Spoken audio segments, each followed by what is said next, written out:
आप सभी को प्रणाम। मारू नाम मोहन सेठा, सूरत थी।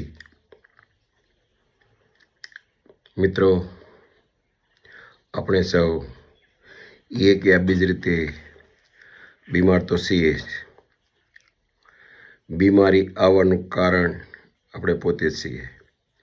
બીમાર જો પોતે પડી જઈએ છીએ તો સ્વસ્થ થવા માટે ડૉક્ટર પાસે શા માટે જવું?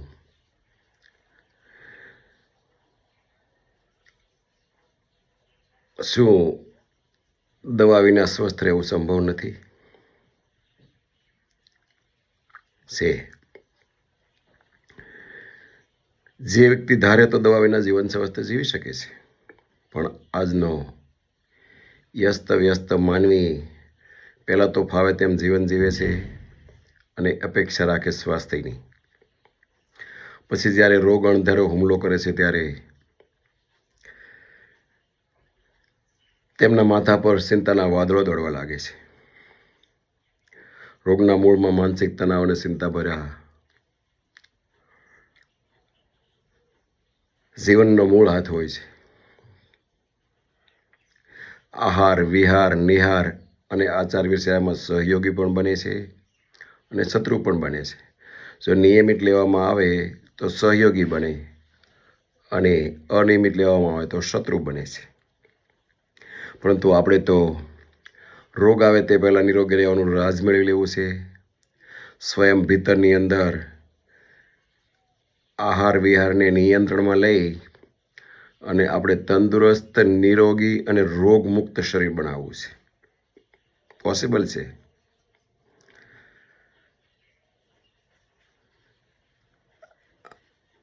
પ્રમુખ સ્વામી મહારાજ આ પૃથ્વી પર જ્યારે બિરાજમાન હતા ત્યારે અવારનવાર કહેતા હતા કે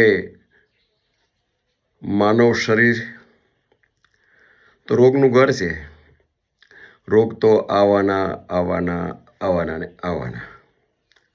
બટ રોગ પ્રતિકાર શક્તિ એવી ઉત્પન્ન કરો કે તમે પાણા ખાઓ તોય પસી જાય અને પહાડ જેવું દુઃખ આવે તો પણ તમે સહન કરી શકો। તો એ પ્રમુખ સ્વામી મહારાજના સૂત્ર આજે સાર્થક થઈ રહ્યા છે, કારણ કે અમે અમારા જીવનની અંદર આહાર, વિહાર, આચાર, વિચાર અને નિહાર આ બધાનું કોમ્બિનેશન કરીને, સમન્વય કરીને આજે સિસ્ટમથી ખાવાનું, સિસ્ટમથી કસરત કરવાની તો તંદુરસ્તીનો ખજાનો પ્રાપ્ત કરી રહ્યા છીએ। અને હું એક નહીં, ઓવરઓલ આખા ગુજરાતની અંદર, આખા ભારતની અંદર અને બાકી તો લંડન અને અમેરિકામાં પણ આના માધ્યમથી આજે લોકો નીટ એન્ડ ક્લીન બોડી બનાવી રહ્યા છે। તો આ સન ટુ હ્યુમન ફાઉન્ડેશન દ્વારા જે ટેકનોલોજી, નવા જમાનાનું નવું અપડેટ, જે પણ જાણો, માણો અને અનુભવો એને અભ્યાસ કરજો।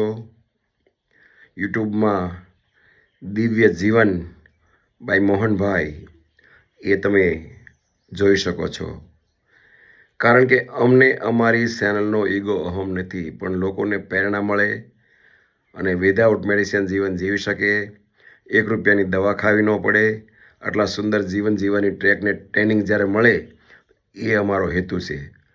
તમે બધાએ આટલા ઇન્ટેન્સિટીથી મને જે સાંભળ્યો એ બદલ તમારા બધાનો ખૂબ ખૂબ આભાર, ધન્યવાદ, પ્રણામ।